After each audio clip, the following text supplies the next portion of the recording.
We're Friends with Benefits, right?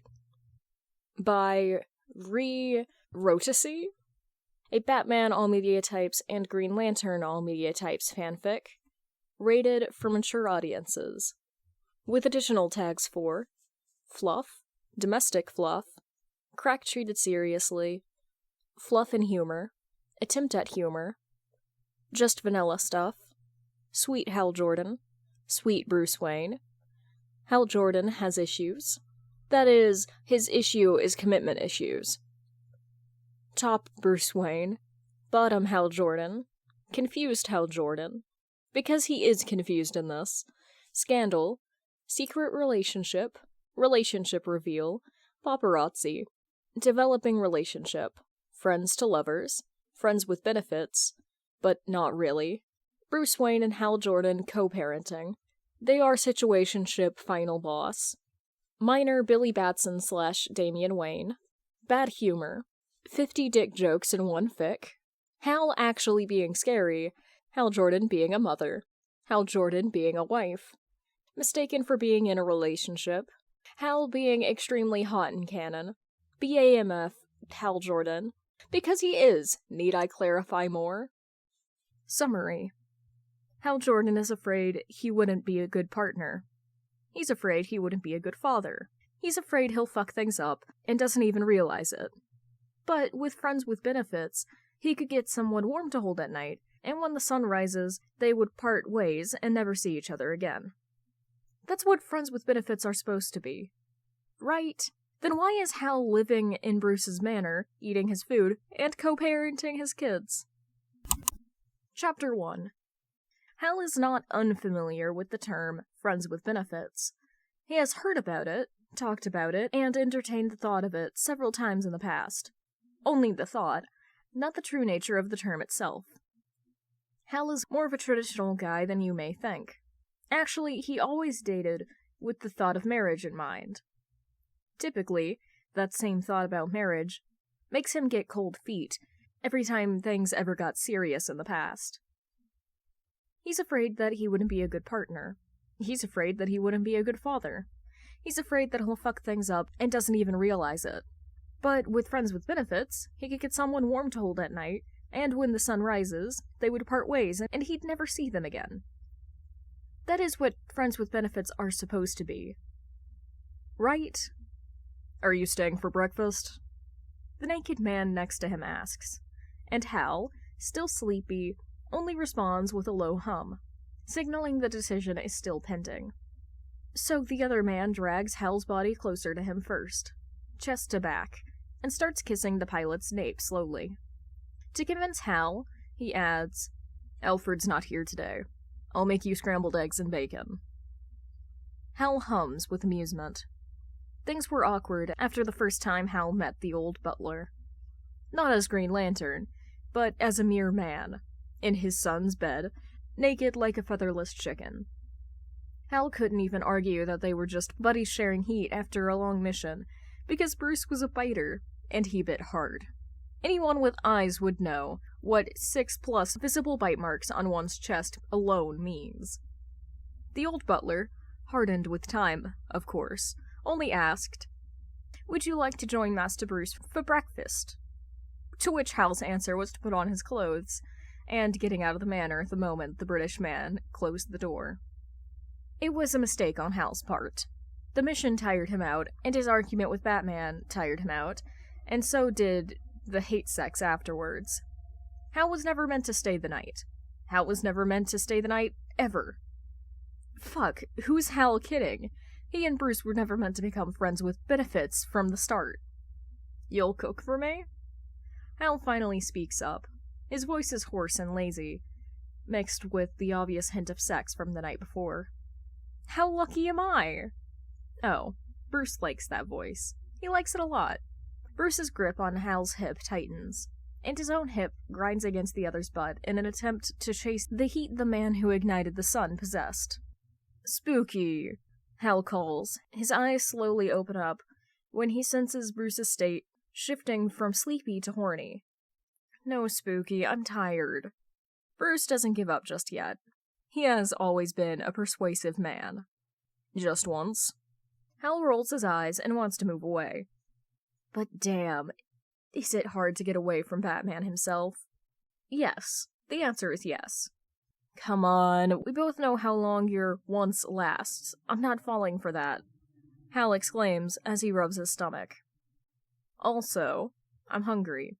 But his protests are weak enough for Bruce not to let him go. Just yet. He's a businessman. He knows as long as Hal doesn't kick him in the groin, the deal is still negotiable. I'm not putting it in. Bruce starts licking Hal's earlobes, and the man in his arms trembles a bit. Bruce takes another step, moves one hand to Hal's lower belly, and presses just enough to make Hal remember how good it felt last night when they were... Oh shit, I have to meet Carol this morning! Hal, now completely awakened, and completely not horny, gets up swiftly and starts to run to his clothes, which are somewhere under the Bat's heavy Kevlar-made suit pieces. Fuck, what time is it? The Dark Knight? He's frozen on the bed, completely shocked of how quickly the opportunity for morning sex and the person involved in it have just slipped out of his arms. He groans. 7:56. Oh, don't pout. That's childish.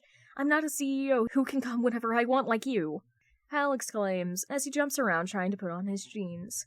Seriously, Carol scheduled this meeting 2 weeks ago. If I'm late, she's boiling my dick in a kettle. Bruce gets up slowly, his face still pouting from being denied morning fun. And Hal finds it stupid in an endearing way. You can still make time for breakfast before flying back. That's true. Also, Bruce adds, again when he can tell the Green Lantern swaying, Carol would understand. It's the Justice League's business. Last time I checked, fucking your colleague wasn't listed as one of the Justice League's duties. Hal rolls his eyes as he teases.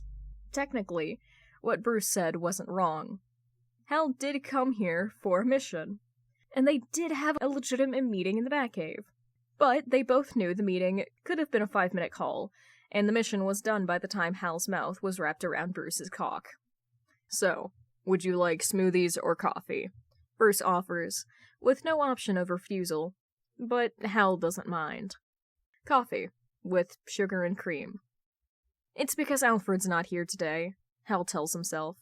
And he's indeed hungry, and needs the energy to deal with Carol later. Hal convinces himself. He did, in fact, come for business. There's nothing wrong about two colleagues sharing a morning after meal. Hal's sure. Hal gives himself exactly 3 excuses. Enough for a slow morning with breakfast, and the Green Lantern flying back to Coast City with a full stomach after. After that, things were complicated. The 3rd time, it's not even a hookup. Hal was genuinely sick, and he stayed the night at the manor, so Bruce could nurse him back to health. Was some handjob involved? Did Hal make a lame joke about how his mouth was hotter than normal, and did it successfully intrigue the Dark Knight? Maybe, but it did not change the fact that it was just a colleague helping out a colleague. The 4th happened somewhere after the 3rd. Hal came in for a quick fuck, but Dick paid the old man a visit out of nowhere, and Hal couldn't fly out of the manor unnoticed, so he hid in Bruce's bed until sleepiness took him over, and he ended up having breakfast with Bruce and Alfred the day after. The old butler had known his preference for sugary breakfast by then, and prepared cereal with milk, just for the pilot. He even talked about how Hal had the same tastes as Dick. It was embarrassing, but at least Hal knew the old butler was okay with whatever messy shit Bruce had been doing with his sex life, fucking his coworkers and such. Frankly, maybe Hal's the best option there was, considering how Bruce's old bed partners were often morally ambiguous at best, and homicidal maniacs at worst. The 5th and 6th were a blur. The 7th was more memorable, for it was Bruce's and Hal's birthday. It was always funny to Hal that they were born exactly 1 day apart, and it was always infuriating how Batman could boast about being older than him. Both Bruce and Hal didn't entertain the idea of having any parties. So when Bruce texted him whether he wanted to drop by, Hal didn't refuse. He's a simple man. He would like some good fuck on his birthday, and maybe some free food. It was an enjoyable night, in the end. They drove to Batburger to have dinner. Batman was wearing a mustache to disguise himself. so Hal teased him all night about that. After a quick dinner, Hal sucked his dick in the Batburger's bathroom like a cheap whore, and they went to the manor to finish the job. The sex was slow and intimate, surprisingly, despite the vulgar appetizer. Hal wondered, midway, if they were making love, but the question got washed away by the endless pleasure as soon as it surfaced. Hal was glad he didn't leave right after the sex that day. Bruce told Hal that they would have the whole manor to themselves, and Hal knew they would be fucking like rabbits for the whole day. When Hal finally admitted he couldn't keep up with the bat's libido, Bruce just casually took him for a bath and asked where he would like to eat. So, unexpectedly, Hal found himself enjoying a rather romantic dinner with his boss, with cheap pizza, burgers, and bonus, an old bottle of wine on an antique table in the middle of a grand banquet hall. Hal made fun of Bruce for cutting his burger in half with a knife and fork. Bruce teased Hal about his poor knowledge of wine. They both had a good laugh, and again, they hit the bed to have slow, intimate sex, and Hal fell asleep right there. Hal rated it as one of his best birthdays.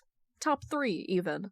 Just good sex, good food, and no pretentious happy birthday cards. The thought of leaving didn't cross his mind a single time. Stay the night became more and more regular for Hal after that, and he stopped counting his mistakes altogether. At some point in the summer, when things got too hot for Coast City, Hal decided to spend most of his days loitering around Bruce's manor under the excuse of, my apartment's AC broke, and Batman should at least share his AC with me, since he's not going to pay me for the league work. It was the kids' turn to get used to the famous Green Lantern popping up randomly in the manor, since it was their summer break. Dick was the most joyous of all. Hal had been his favorite hero forever, and he did not refrain from fanboying at all. Dick followed Hal everywhere, which felt a little awkward because Hal was just having his time off, and he did nothing but binge some popular TV shows in their home theater, eating their food and maybe helping the bats out a bit by fixing their bikes and cars. He was anything but a man of pure will, or the Emerald Knight, but Dick still enjoyed his company either way. Jason rarely dropped by at the start, but Hal made sure to give the wayward son some pocket money every time he saw him, for he had always felt bad for the boy's past. Jason refused it the first few times, but shamelessly asked for more later because he was a growing boy, and the old man didn't give me pocket money for pizza. Jason started visiting a lot more after that, just for Hal's pocket money, which peaked at 20 USD of value, or 2 cheese pizzas. Tim and Steph didn't even pretend to act surprised when they saw Hal starting to appear around the house like a random NPC in a game. Tim didn't even try to hide his confidential information from Hal. Just an excuse of, if Bruce didn't tell you, then I can. And Steph just cackled randomly when she was around him for some reason, but she made it up by having a great sense of humor. Sometimes, Hal heard Steph say something about sugar baby, but was not very sure what that term meant. She also roped him into doing some TikTok thing, but again, Hal was not sure what she wanted him to do for 90% of the time. Cass, the Batgirl, was an absolute angel. She didn't talk much, but that habit gave Hal so much more peace compared to the blonde gremlin. They sometimes watched movies together, and Hal found himself enjoying her silent company a lot. It reminded him of the perpetual silence in space. Cassandra even brought him Green Lantern merch once, and he still kept it in his room in the manor. Yes, Hal got himself a room in the manor. Not something too fancy, just a guest room near Bruce's, where he used to leave things that he was too lazy to take back to his actual apartment in Coast City. He didn't even sleep in it. If he could, he would just stay in Bruce's room till morning. Alfred knew about their relationship anyway. Why does he have to sleep alone when you have an extra large size body pillow with warmth and a king-sized silk bed? The body pillow can be a little too hard to hug throughout the night, but at least the sex functions were immaculate. The difficult children were, in fact, the last two, Duke and Damien. Duke was somewhat shy when he saw him. More like guilty. Hal blamed it on their past. Their first meeting was funny to Hal, but not to Duke. Honestly, it felt like visiting a friend's house, and he or her cat deciding it was a good time to scratch someone. Duke could never truly harm him in a way that mattered, and Hal was not too much of a petty person who held a grudge against a teen doing his job just because of a nosebleed. When Duke was sure Hal was not mad at him, they warmed up fast because they were, in fact, the only two people using light powers to fight crime in the household. Also, the kid was a good bowling player, and Hal had money, from Bruce, to spare at the arcade. Damien took much more time to convince him that Hal was just a friendly coworker of their dad. Why did Damien always call him a liar and a harlot anyway? But throughout the summer, even the most unapproachable kid could be convinced with cool space rocks and live sightings of black holes and supernovas. All kids were ultimately the same, after all, and it actually became a problem when their secret outings got exposed and all the other kids demanded to be taken to space to see cool space stuff, too. Oh, children. It was worse when Damien added Billy Batson and John Kent to the trip. Hal ran out of constellations to show them at some point, and he had to create some himself. But how could he refuse those 3 pairs of eyes looking up at him with so much awe and expectations coming out of them? Also, Billy made it up to him by showing him some cool magic tricks in space. So, he had a great time too. At the end of summer, when he told Bruce he should not bother him and his kids anymore, and started packing up things to head back, Bruce just gave him a sad look. A very sad look. What about the kids? Bruce asked him with his usual tone of gloominess, but with more sadness laced in it than Hal could handle. I could visit, Hal argued, and Bruce didn't push for more. He just looked at him and nodded. Hal felt like he had just kicked a puppy and stolen its food. That night, when Hal was eating cold pizza, which used to be his favorite, alone inside his dusty apartment, with only silence as his company, Damien sent him a couple of texts. "Where are you, Jordan? You are not the type to be late for dinner." Before Hal knew it, he was already on his way back to the manor. Now, Hal's about to celebrate his first Christmas with the Bats, and he finally starts to wonder if this is considered a friends-with-benefit type of relationship any longer. "Why are you stopping?" Bruce is ahead of him, pushing a cart of gifts and toys to give to the kids. "We haven't gotten new ballet shoes for Cass yet." Why is he out shopping for Christmas gifts with his friends with benefits again? I've just been wondering. Hal folded his arms to attempt to make his brain work harder. What are we? Wait, that sounds a little too desperate, doesn't it? Oh, wait, no, I don't mean it like... He corrects himself. I mean, I am buying Christmas gifts for your kids. You know what I mean, right? I may. Like, I'm starting to think we're not friends with benefits anymore, Hal says, with some level of discomfort in his voice.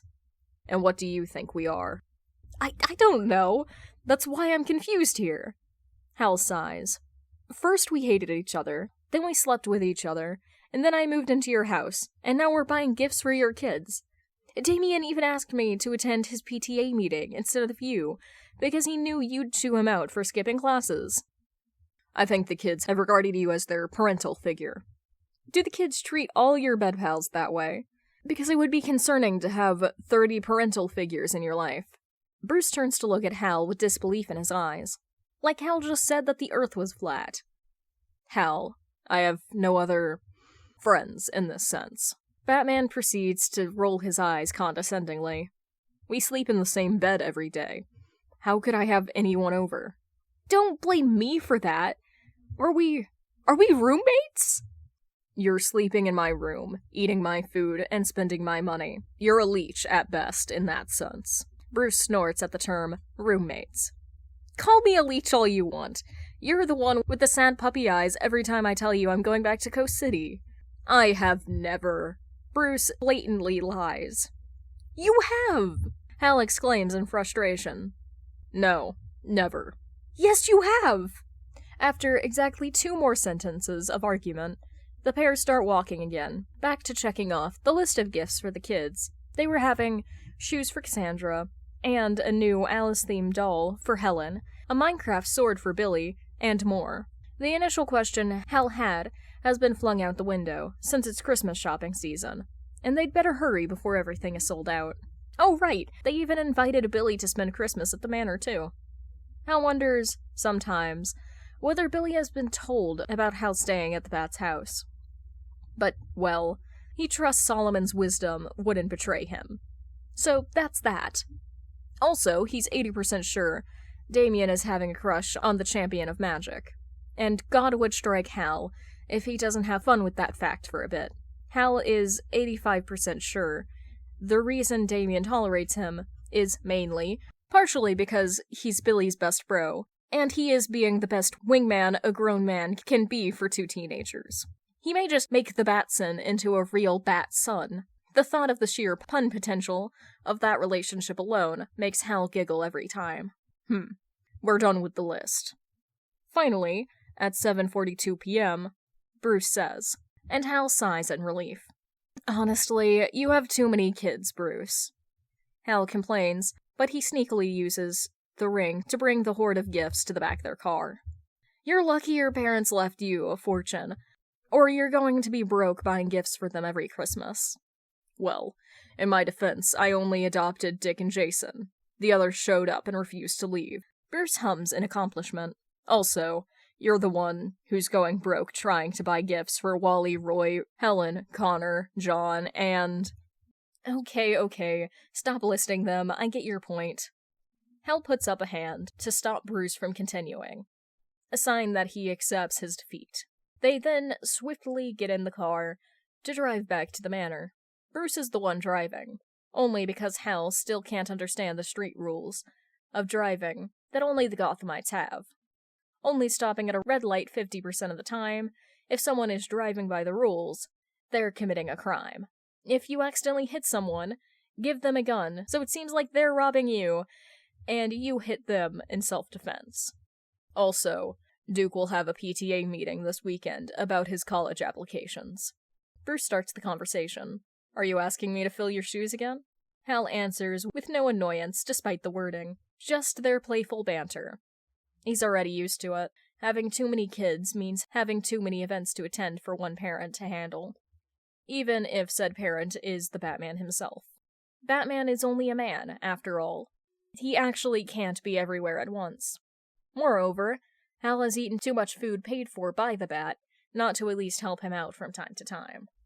This, from time to time, means attending the events 50-50 somehow. Bruce attends galas, parties, and charities with the kids, and Hal takes them out for road, space, trips, to hear them talk about their crushes, relationships, exams, everything and anything in the lives of those teenagers and young adults.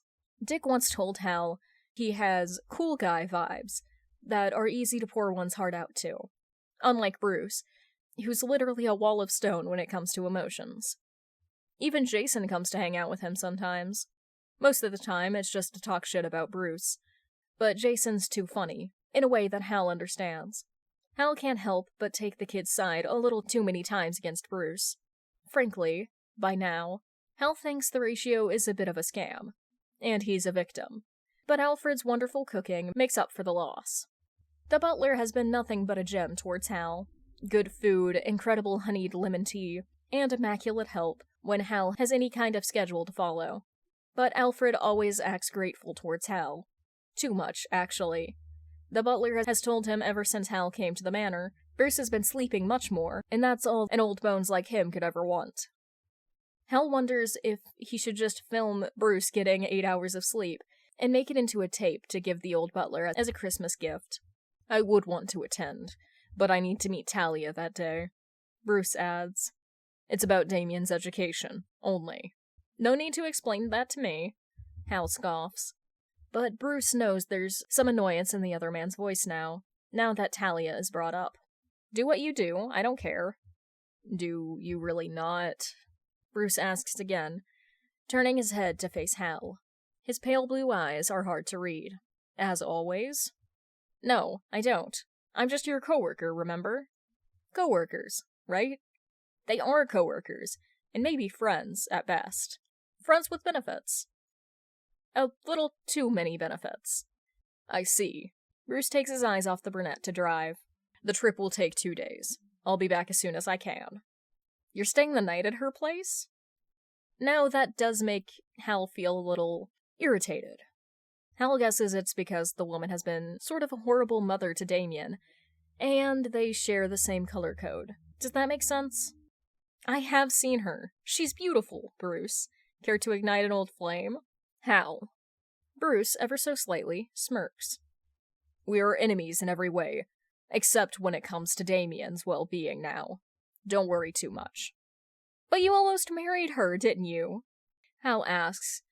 Bitterness is invading his tongue, coloring every word spoken to be rigid and cruel. It was in the past, besides. Bruce stops at a red light, as both look out into the dark streets of Gotham.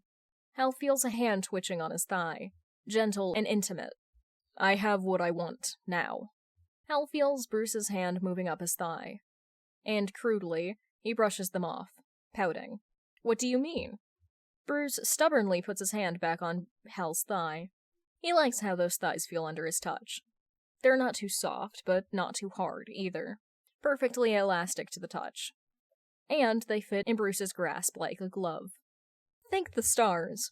If Hal weren't a respectable hero, with too much work to do on most days himself, Bruce would have to have Hal's thighs near him every waking hour, or his hands wrapped around his hip, delightfully.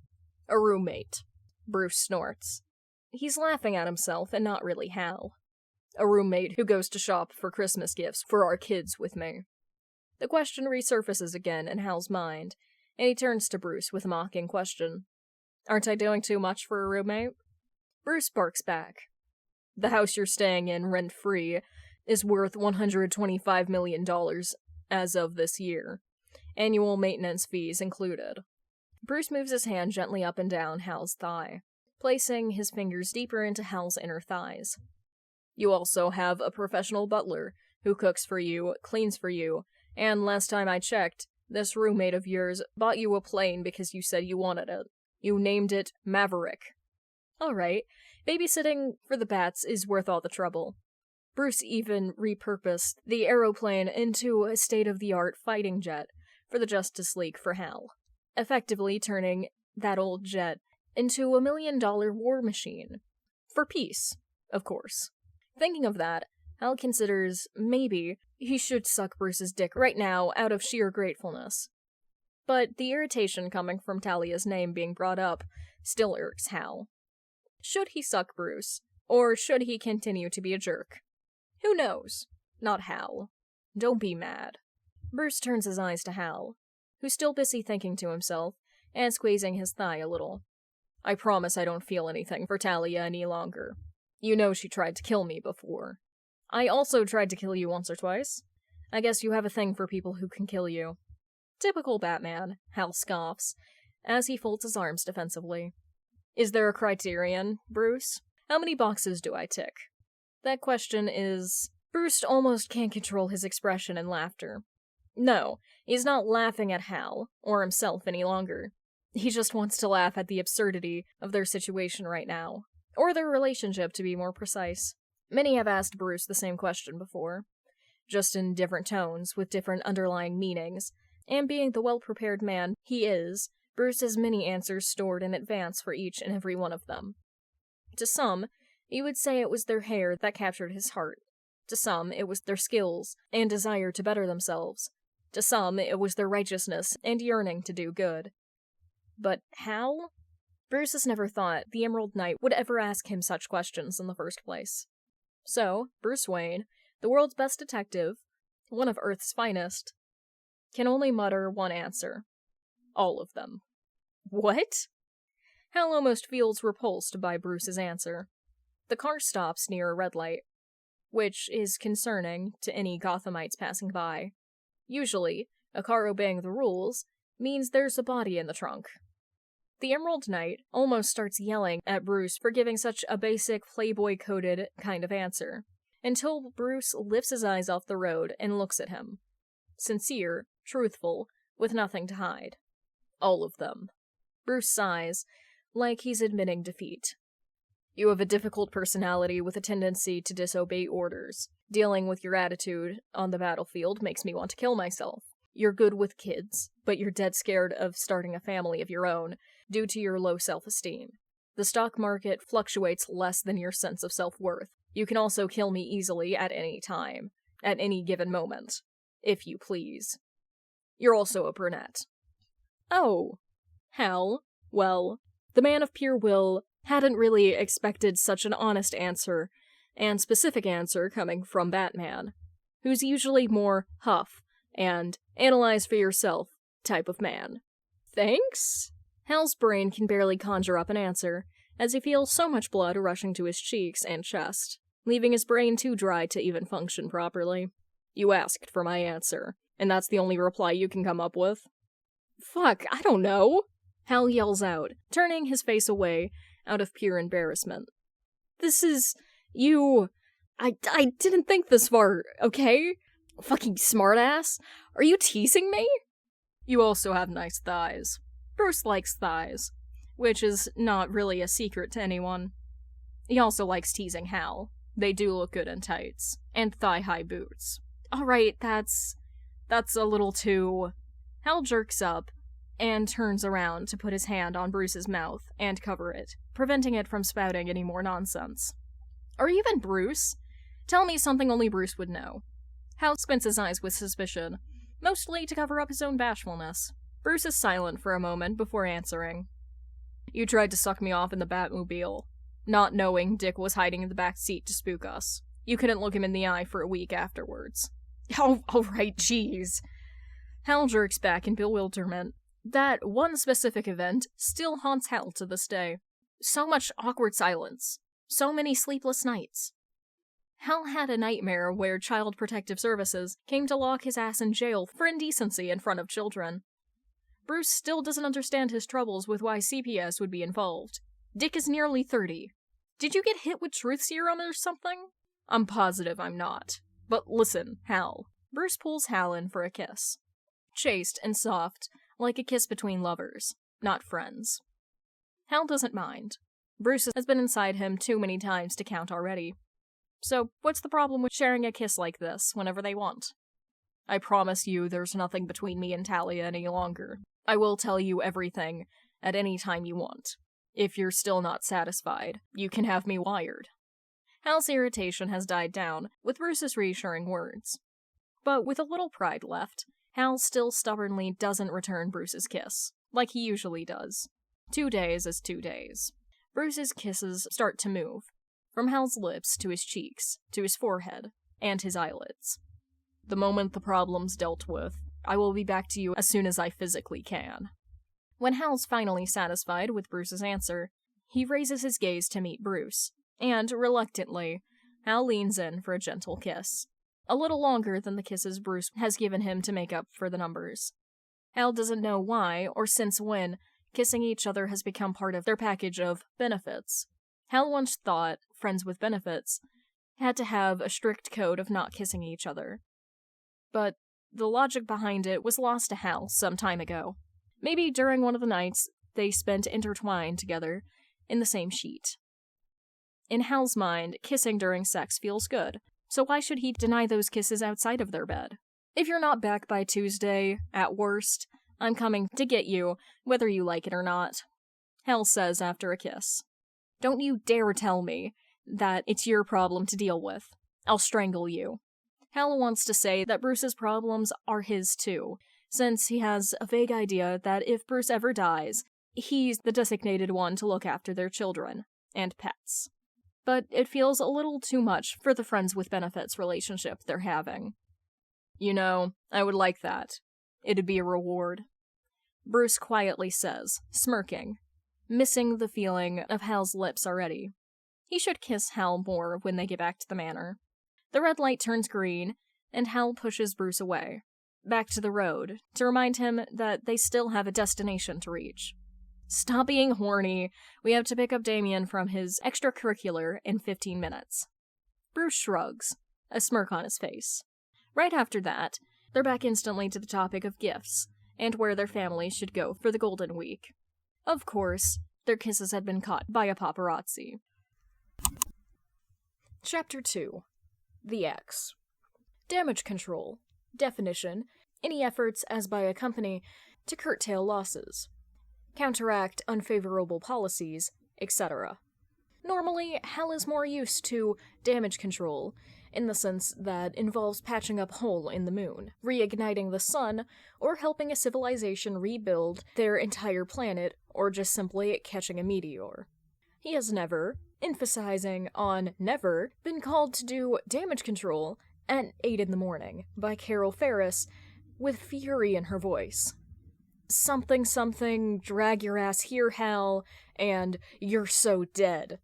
Mind you, she sounds angrier than Hal almost blowing up the solar system that one time, trying to use the star sapphire ring. Hold on, what's happening again? Hal cautiously enters the room. The man of pure will, or the man who has no fear. Almost looks like a turtle slowly crawling into the office. You kissed Bruce Wayne, that's what! Carol pinches the bridge of her nose as she walks around the room, with the other hand placed on her hips. The noise of her heels sounds a little threatening. She throws a stack of newspapers in his face, on which, of course, is the image of Hal and Bruce happily kissing each other at a red light stop in Gotham. What? Hal yells in utter dumbfoundment. Don't what me, moron? Carol spits venom at Hal. Have you even checked your phone? Did you lose it in some black hole? Or were you too well fucked by the bat to function? It's the latter, isn't it? Oh, come on, that's vulgar! I wasn't even... Hal confusedly searches all of his pockets, only to find nothing but some change. Not even his wallet. Right, he has lost the habit of bringing anything outside, especially money, when he started living with Bruce. I forgot it at home? In Gotham. Carol tilts her head. Hal wants to defend himself. But in front of someone whom he has known all his life, he just knows she would expose him the second he tries to lie. Is it the sewage smell? Your shirt is Brunello Corticelli, and your shoes are Loro Piana. Carol eyes Hal from head to toe, with deep judgment. The kind of judgment one would only find in exes. And as far as I'm concerned, you don't know how to pronounce either correctly. I can be expensive, Hal protests. He's not as rich as Bruce, but he's certainly not poor. Your clothes are ironed correctly. Tell me the last time you ironed your clothes instead of using cheap crease release on a 2-year-old Walmart shirt. Carol folds her arms. Got a butler? A British one, perchance? Touché. Hal is gagged, or whatever Steph usually says. Still, what's wrong with having a little fling with your coworker? He's single, I'm single, we're both consenting adults. It's not a crime. The worst thing that can happen is a Justice League HR meeting. And that's it. Was his dick big? Carol deadpans. Carol! Hal is bamboozled, or whatever Jason usually says. Ferris wheel is possibly facing the biggest media crisis since the date it was founded because of you. The only way you can make up for Ferris wheel's stock loss is by telling me how big his dick is. Make that make sense! Or whatever Tim usually says when he argues with Damien. Fuck, he needs to stop hanging out with the kids so much. Listen to me, Hal. I need to know how big Batman's dick is. It's a matter of life or death.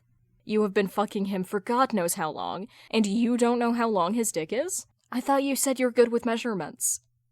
Fuck, fine, it's like this big, okay? Hal moves his hands up like he's holding an invisible box. After some adjusting, he pauses a bit before making the distance bigger, and then, out of his own fragile ego, makes it smaller by 2 inches. No, 3 inches. Oh, damn! Carol gasps. He's certainly the epitome of humanity's physique. Hey! Are you saying I was not big enough? Carol answers him with silence. Carol? Carol? That's not what you mean, right? So anyway... Carol! You're gonna need to hold a press conference to explain yourself, Hal. Carol turns around to walk towards her desk and laptop. Then turns the screen around to show Hal the endless list of emails she's been getting since last night. I need you to tell me correctly, and I mean correctly, how your relationship started, and how serious Batman is with it, so I can deal with the press. Come on, Carol. He's like the playboy. A kiss cannot be that bad. Hal throws up his hands, along with a dozen newspapers up into the air. He kisses probably a dozen models every week. Yes, but consider this, Hal. He's kissing one of Ferris Wheel's top employees. The higher-ups are bombing me with questions about whether we're getting funds from WE, with your assets or not. Carol quickly puts some logic inside Hal's brain. So either admit to them you're selling your ass for free, and I am a terrible businesswoman, or you two are genuinely in love. No, it's just a friends with benefits thing. Hal nervously rubs his nape as he paces around the room. It's a roommate relationship at best. So you're selling your ass for free. Is that what you're telling me? Hey, I'm more than just my ass, okay? Hal, again, tries to defend his honor. I'm genuinely fun to be around, okay? You fell for me. Worst mistake of my life. Carol sighs and pulls out her notebook, and the sound of her clicking pen makes Hal feel even more nervous. He feels like he's being pried into. Like he's being dissected on a hospital bed or something. Is he paranoid? Or is it just because he's having to talk about this with his boss, who is, low-key, also his ex and his best friend? Alright, sit down. Let's start from the beginning. When did it start? And who started it? I guess, more than a year ago? I don't really remember that much. Hal obediently sits down in front of her, in an armchair to which he is too familiar. The first time must have been when I was drunk after a Justice League after-party, and there were just us. We were yelling at each other about something else, and... let me guess. Things got heated, and the next thing you knew, you're sucking his dick. How did you... Again, Hal is cooked, or whatever Duke likes to yell at other kids these days, when he's using his powers to track down lunch thieves in the manor. You like to give people facials, I know. Selfless lover and all. Carol nods. I feel like you interrogating me is a case of conflict of interests.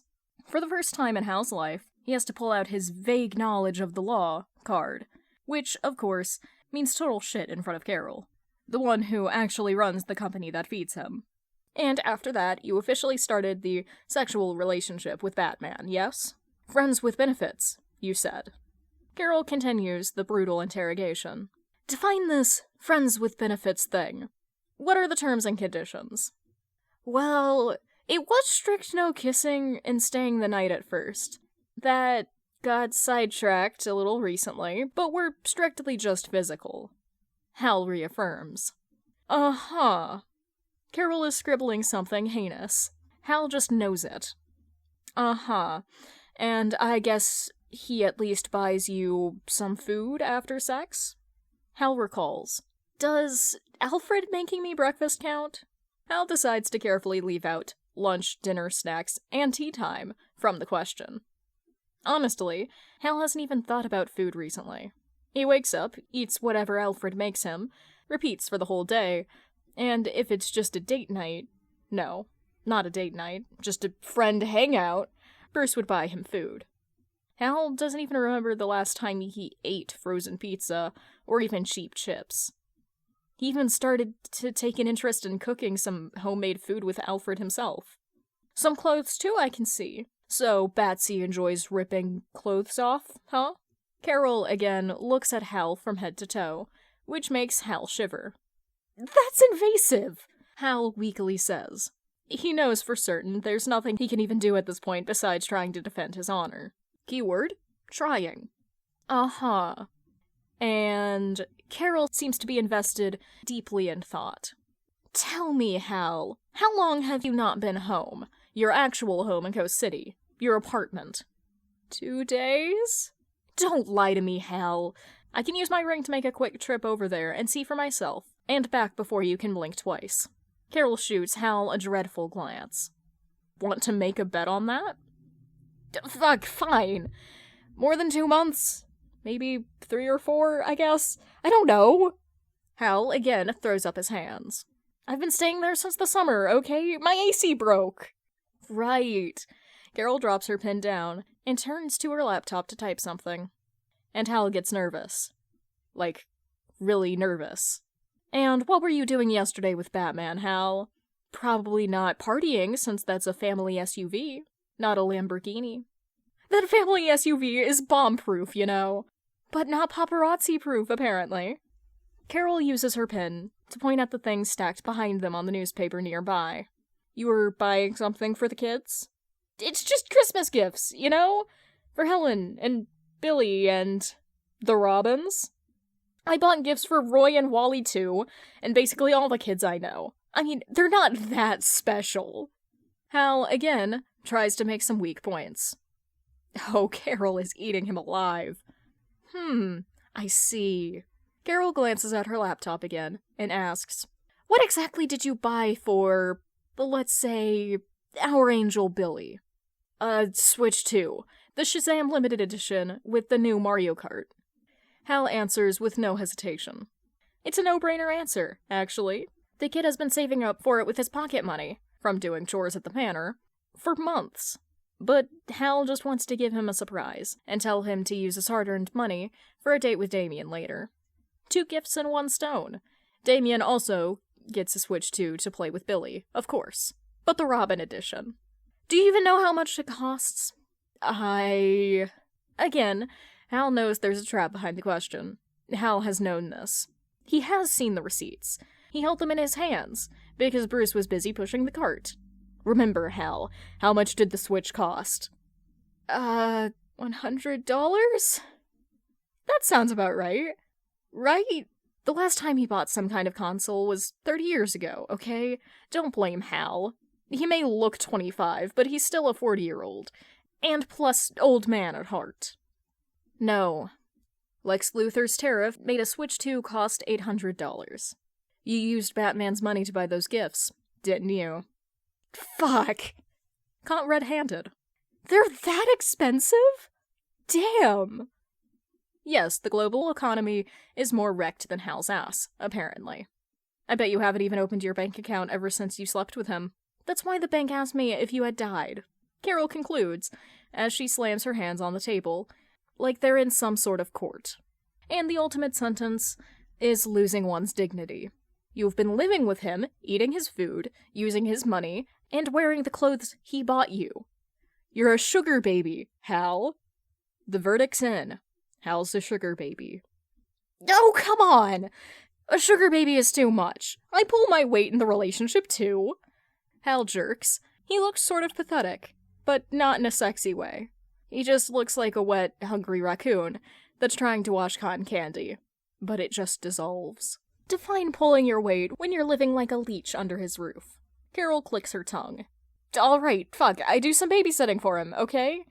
I drive with the kids, hang out with them, help them with their homework, and sometimes I go to the kids' PTA meetings. Or something like that. But just that, nothing more.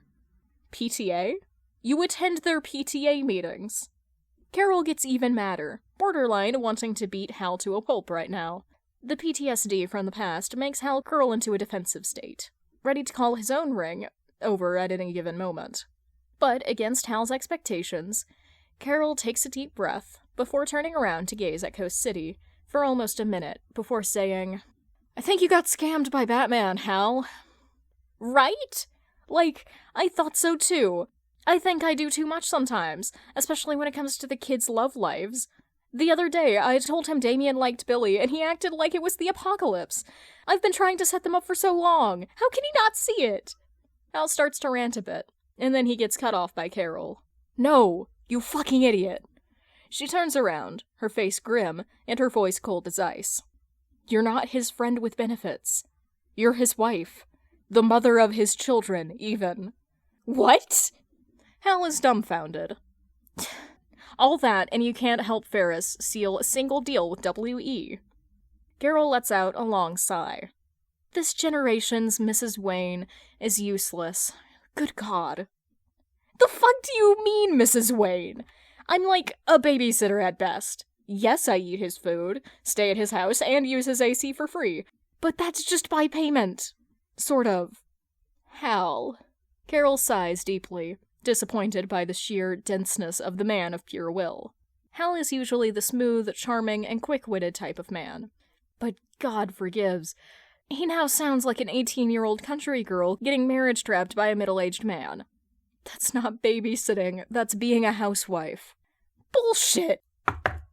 Miss Ferris? There's a voice calling for Carol from outside the office door. It must be urgent if the intern does not call first before knocking on the door. Everyone knows not to interrupt Carol and Hal when they're talking alone. "What is it, Tracy?" Carol says. The acting president of Wayne Enterprises called and told me to leave you a message regarding Mr. Jordan, miss." "Acting president? Timothy Drake?" Carol eyes Hal as he gulps in silence. "What is it?" He said, and I quote, "Hal, you forgot your phone at home, and I know you're at Ferris Wheel Prez's place, so I called to tell you to go home. Duke said his PTA meeting starts at 10 a.m. Bruce doesn't know yet, but our press meeting is at 7 p.m. Also, Cass asks if we can get bat burgers for dinner since Bruce isn't home. Actually, not Cass. It's me. I'm the one who wants bat burger for dinner. Please, please, please, I promise I won't skip school for a whole week." "Anything else?" Carol asks sweetly. He says that if you have any questions, send him an email, Miss Carol."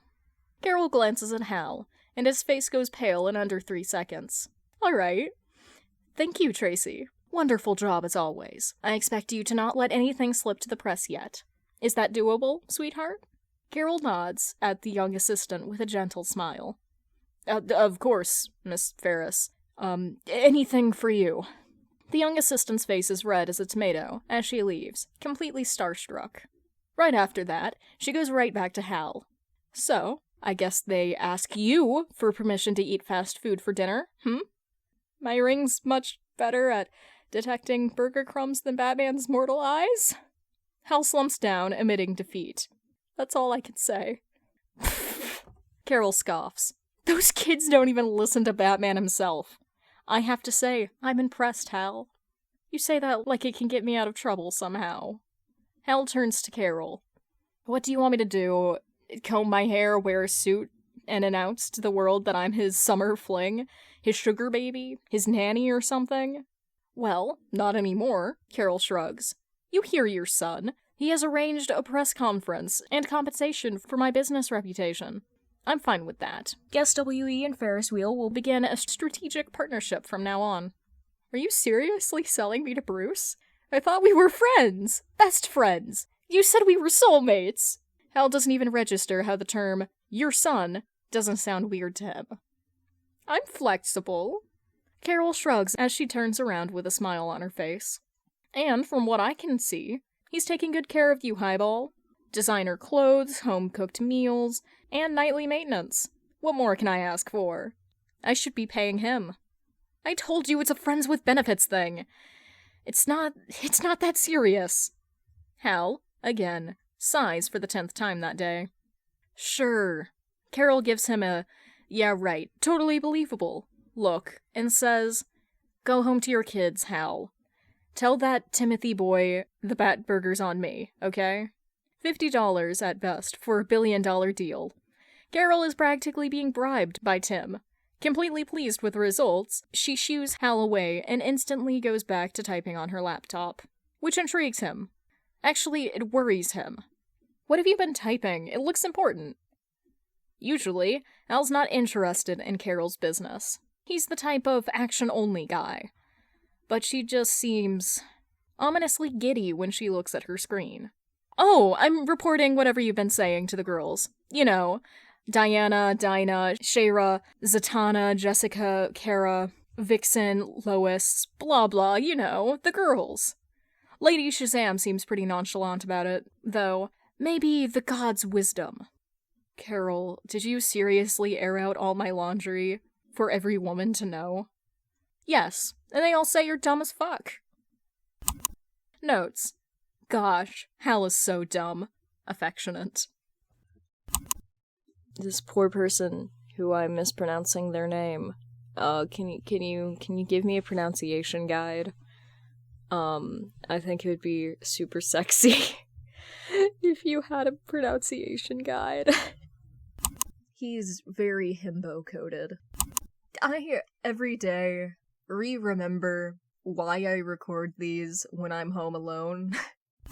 Fuck. He's a sugar baby, sorry. Oh my god, and they were roommates.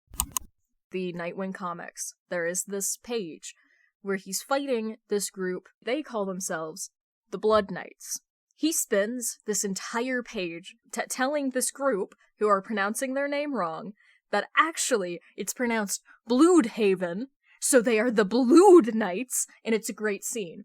I desperately wish I could send that page to people when they comment on my pronunciation. With that in mind, I don't give a fuck how you pronounce it. I don't actually care that much. I pronounce it Bloodhaven because it aggravates people. I do it on purpose. I'm curious, opinion question. Is it chaste or chaste? Because it's a chastity cage, not a chastity cage. I desperately need people to stop treating Jason Todd like he is a pillar of masculinity when he in canon says bamboozled.